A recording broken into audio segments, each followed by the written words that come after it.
সারদা মা ছোটবেলা থেকেই ছিলেন অত্যন্ত শান্ত স্বভাবের। তিনি গ্রামের অন্য বাচ্চাদের পড়াতেন, অসুস্থদের যত্ন নিতেন এবং মায়ের কাজেও সাহায্য করতেন। শৈশব থেকেই তাঁর মধ্যে মাতৃত্বের গুণ প্রকাশ পেয়েছিল। যখন মায়ের মাত্র 5 বছর বয়স, তখন তাঁর বিয়ে হয় রামকৃষ্ণ চট্টোপাধ্যায়ের সঙ্গে কামারপুকুরে।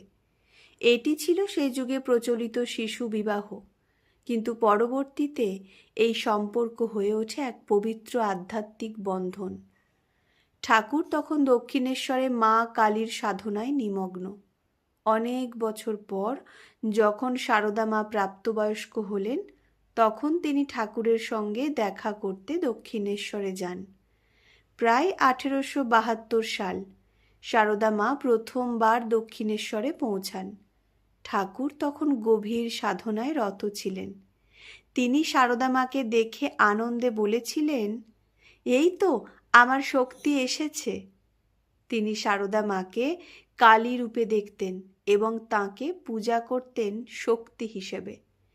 ঠাকুর রামকৃষ্ণদেব তাঁকে বলেছিলেন, তুমি জগতের মা, তোমার মধ্যে সকল শক্তি বিরাজমান।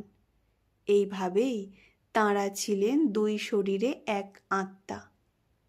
ঠাকুরের শিষ্যরা যখন দক্ষিণেশ্বরে আসতেন, সারদা মা তাঁদের সকলের জন্য রান্না করতেন, যত্ন নিতেন, ভালোবাসতেন। তিনি বলতেন, তোমরা সবাই আমার ছেলে, ঠাকুরের সন্তান মানে আমারও সন্তান। যখন কেউ দুঃখে ভুগত, মা তাদের মাথায় হাত বুলিয়ে দিতেন। তার শান্ত মুখ, মিষ্টি কথা এবং অন্তহীন স্নেহে সকলেই শান্তি পেত। তিনি কখনো ধর্ম বা জাতির ভেদাভেদ মানতেন না।